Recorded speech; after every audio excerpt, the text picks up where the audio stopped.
Hi hello ನಮಸ್ಕಾರ. ಎಲ್ಲರೂ ಹೇಗಿದ್ದೀರಾ? Welcome back to my YouTube channel. ಇವತ್ತು ಯಾವ ರೆಸಿಪಿ ಮಾಡ್ತಿದ್ದೀನಿ ಅಪ್ಪ ಅಂತ ಅಂದರೆ ಚಿಕನ್ ಸಾಂಬಾರ್. ಸೊ ಇದಕ್ಕೆ ಜಾಸ್ತಿ ಮಸಾಲೆ ಆ್ಯಡ್ ಮಾಡಲ್ಲ. ನಾನು ಇವಾಗ ತೋರಿಸ್ತಿರೋ ಹಾಗೆ ಒಂದು 4 ಇಂಗ್ರೀಡಿಯೆಂಟ್ಸ್ ಇದ್ದರೆ ಸಾಕು, ತುಂಬ ಬೇಗ ಹಾಗೆ ಟೇಸ್ಟಿಯಾಗಿ ಮಾಡ್ಬೋದು. ಫಸ್ಟ್ ಗ್ಯಾಸ್ನ ಆನ್ ಮಾಡಿಬಿಟ್ಟು ಅದಕ್ಕೆ ಒಂದು ಪಾತ್ರೆ ಬಿಸಿ ಮಾಡೋಕ್ಕಿಟ್ಟು ಅದರಲ್ಲಿ ಒಂದು ಟೊಮೊಟೊ ಹಾಕ್ತಿದ್ದೀನಿ. ಅದು ಆದಮೇಲೆ 2 ಬೆಳ್ಳುಳ್ಳಿನ ಸುಲಿದ್ಬಿಟ್ಟು ಹಾಕ್ಕೊಂಡಿದ್ದೀನಿ. ಅದಕ್ಕೆ ಒಂದು ಅರ್ಧ ಶುಂಠಿ ಹಾಕ್ಕೊಂಡಿದ್ದೀನಿ. ಅದಕ್ಕೆ ಇವಾಗ ಬೌಲಲ್ಲಿ ತೋರಿಸ್ತಿರೋ ಹಾಗೆ ಕೊತ್ತಂಬರಿ ಕಾಳು, ಚಕ್ಕೆ, ಲವಂಗ, ಮೆಣಸು ಹಾಕಿ ಮತ್ತು ಕೊತ್ತಂಬರಿ ಹಾಕಿ ಚೆನ್ನಾಗಿ ಫ್ರೈ ಮಾಡ್ಕೊತಿದ್ದೀನಿ. ಇದಕ್ಕೆ ಲಾಸ್ಟಲ್ಲಿ 1 ಟೇಬಲ್ ಸ್ಪೂನಷ್ಟು ಎಣ್ಣೆ ಹಾಕಬೇಕು. ಇದೆಲ್ಲ ಇವಾಗ ಚೆನ್ನಾಗಿ ಬೆಂದಿದೆ. ಗ್ಯಾಸ್ ಆಫ್ ಮಾಡಿಬಿಟ್ಟು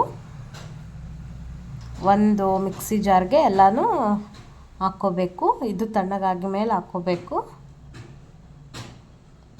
ಇದನ್ನು ಇವಾಗ ಮಿಕ್ಸಿ ಜಾರ್ಗೆ ಹಾಕ್ಬಿಟ್ಟು ಮಿಕ್ಸಿ ಮಾಡ್ಕೋಬೇಕು.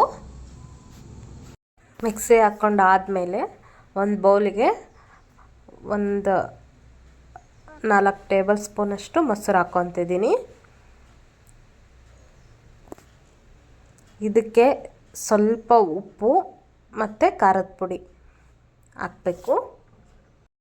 ಮತ್ತು 1-2 ಸಲ ಚೆನ್ನಾಗಿ ತೊಳೆದಿರೋ ಅಂಥ ಚಿಕನ್ನ ಅದಕ್ಕೆ ಹಾಕ್ತಿದ್ದೀನಿ. ಇದನ್ನೆಲ್ಲ ಹಾಕ್ಬಿಟ್ಟು ಚೆನ್ನಾಗಿ ಮಿಕ್ಸ್ ಮಾಡಬೇಕು.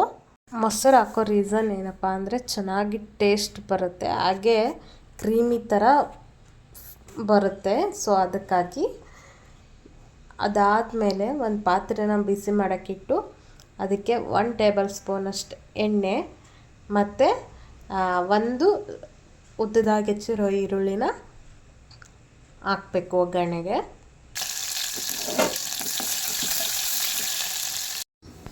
ಇದು ಚೆನ್ನಾಗಿ ಈರುಳ್ಳಿ ಬೆಂದ ಮೇಲೆ ಆವಾಗಲೇ ಮ್ಯಾರಿನೇಟ್ ಮಾಡಿಕ್ಕಿದ್ವಲ್ಲ ಚಿಕನ್ನು, ಮೊಸರು ಮತ್ತು ಉಪ್ಪು ಖಾರ ಪುಡಿ ಹಾಕಿ ಅದನ್ನು ಇದಕ್ಕೆ ಹಾಕಬೇಕು. ಇದಕ್ಕೆ ರುಚಿಗೆ ತಕ್ಕಷ್ಟು ಉಪ್ಪು ಹಾಕಬೇಕು. ಸೊ ಆವಾಗಲೇ ಮೊಸರು ಹಾಕಿ ಮಿಕ್ಸ್ ಮಾಡುವಾಗ ಒಂಚೂರು ಚಿಕ್ಕ ಉಪ್ಪು ಹಾಕಿದ್ವಿ. ಇವಾಗ ದೊಡ್ಡ ಉಪ್ಪು ಹಾಕಿ ಹಾಕಿದ್ಮೇಲೆ 1 ಟೇಬಲ್ ಸ್ಪೂನಷ್ಟು ಅರಿಶಿನ ಪುಡಿನ ಹಾಕ್ತಾಯಿದ್ದೀನಿ.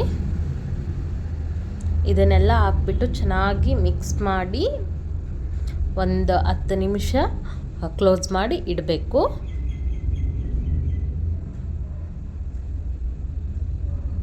ನೋಡ್ತಿರ್ಬೋದು ಎಷ್ಟು ಚೆನ್ನಾಗಿ ಬೆಂದಿದೆ ಅಂತ. ಇದು ಬೇಯೋವಾಗನೇ ಇದಕ್ಕೆ ಒಂದು ಉದ್ದದ್ದಾಗಿ ಹೆಚ್ಚಿರೋ ಅಂಥ ಟೊಮೊಟೊನ ಹಾಕ್ತಾಯಿದ್ದೀನಿ. ಚಿಕನ್ ಬೇಯೋ ಆಗಲೇ ಹಾಕಬೇಕು, ಯಾಕಂದರೆ 2 ಎಟ್ ಎ ಟೈಮ್ ಬೇಯುತ್ತೆ ಅಂತ.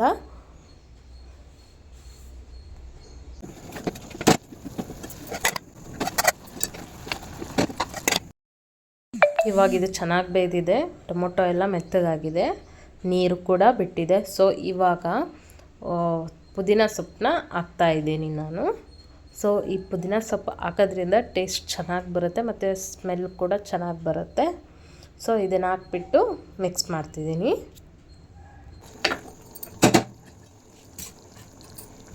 ಇದು ಆದಮೇಲೆ ಇದಕ್ಕೆ 2 ಟೇಬಲ್ ಸ್ಪೂನಷ್ಟು ಖಾರದ ಪುಡಿ ಹಾಕಿ ಮಿಕ್ಸ್ ಮಾಡ್ತಿದ್ದೀನಿ. ಇದನ್ನು ಒಂದು 5 ನಿಮಿಷ ಬಿಡಬೇಕು, ಎಣ್ಣೆ ಬಿಡೋ ಥರ.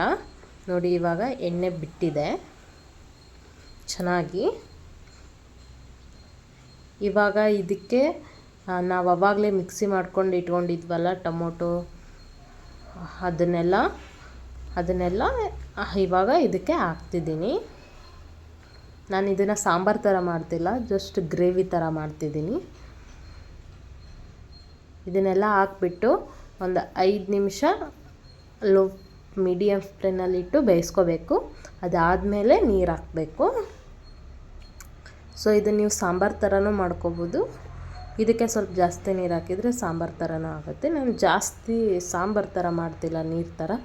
ಸೊ ಗ್ರೇವಿ ಥರ ಮಾಡ್ತಿದ್ದೀನಿ. ಟೇಸ್ಟ್ ತುಂಬ ಚೆನ್ನಾಗಿರುತ್ತೆ. ಸೊ ಹಾಗಾಗಿ